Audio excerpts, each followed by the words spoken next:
Please, spare me. I bid you no harm. I am a federal agent, simply trying to discharge my duty.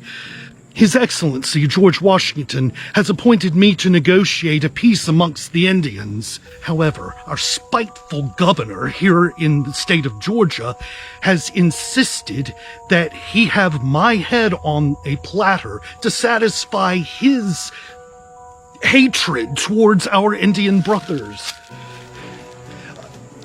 You appear to bid me no harm, but I beg of you that you allow me to explain my situation here. Certainly you would not expect to find an Irish-born merchant biding his time here in a swamp in the wilds of Georgia. However, our governor has insisted on threatening my life, so I have come here in hopes of saving my own life. Where are my manners? I'm forgetting myself. How do you do? I am James Seagrove. I am a federal Indian agent out of the port of St. Mary's, a town that I helped to establish, as a matter of fact.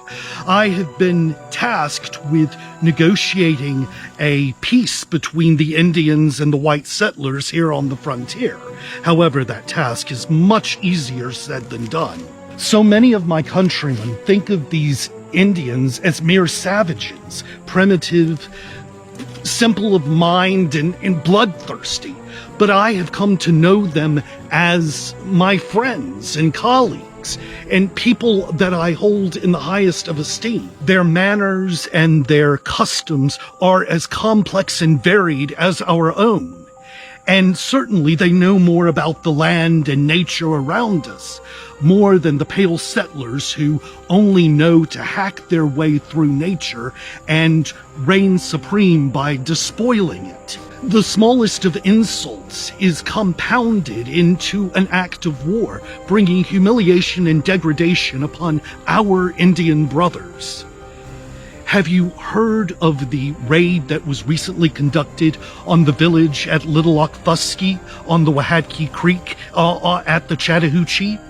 Following the theft of several horses from the Greensboro settlement, some 150 miles away, soldiers were set on the trail of these Indian thieves.